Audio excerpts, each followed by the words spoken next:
Wow, what do you know? It's time for the Pocket Knife Show. Hey, it's Mike on the mic again for another episode of the Pocket Knife Podcast. Several years ago, when I was biking more than running, I found myself rolling down Highway 54 east of Pratt, the town I live in, on a hotter-than-hot summer day completely out of liquid refreshment. No water, no Gatorade, nothing to drink, and no way to call for help. I was desperately thirsty. I prayed for water. Really, I prayed earnestly, God, I need water.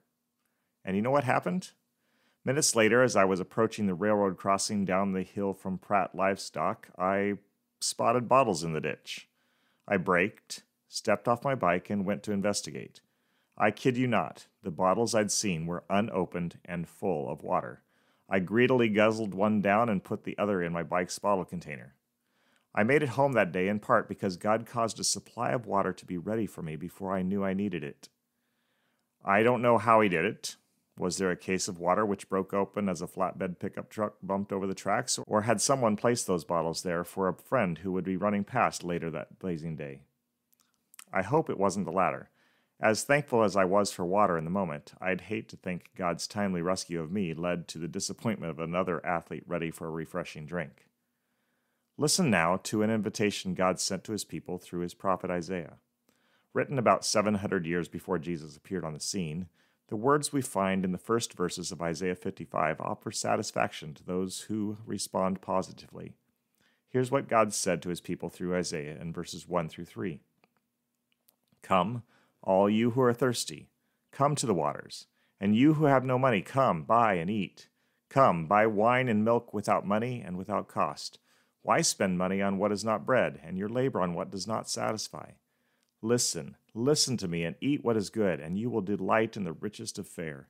Give ear and come to me. Listen, that you may live. If you're thirsty, there's water and wine and milk, far more than just the essentials. If you're hungry, there's good food, the richest of fare. In addition, God offers life itself. And what's the cost? There's no charge for any of this. God bears the expense. All anyone has to do is come to him, give ear to him. The water, wine, milk, rich food, life, it's given freely. Huey Lewis sang about the power of love. Speaking of human affection, he belted out these words. You don't need money, don't take fame, don't need no credit card to ride this train. It's strong and it's sudden and it's cruel sometimes, but it might just save your life. That's the power of love. Minus the it's cruel sometimes, isn't this the kind of selfless love God is offering here in Isaiah? The people of God don't need money. Fame does nothing to gain his favor. God's strong, sudden love, it will save your life, no might about it. Isaiah's not talking about food and drink, of course.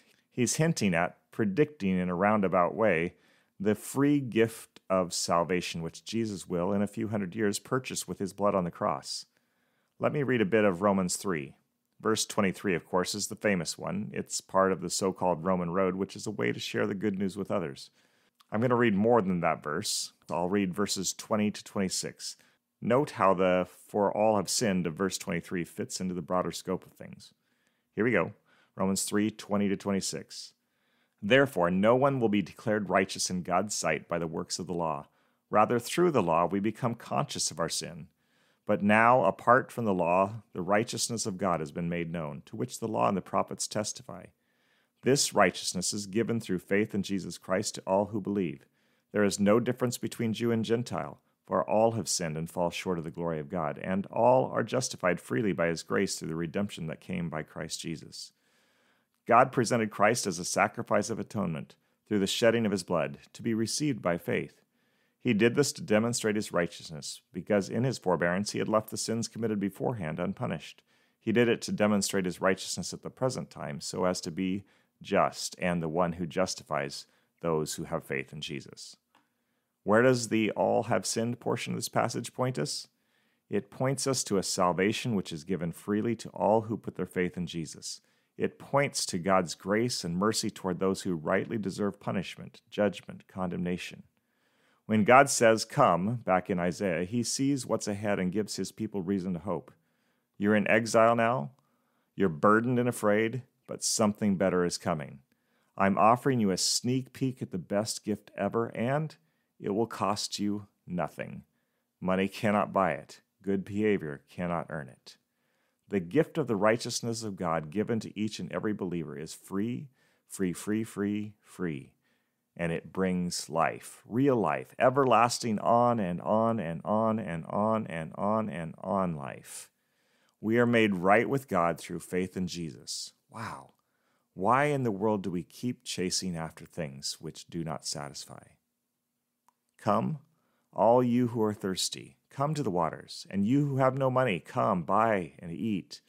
Come buy wine and milk without money and without cost. Why spend money on what is not bread, and your labor on what does not satisfy?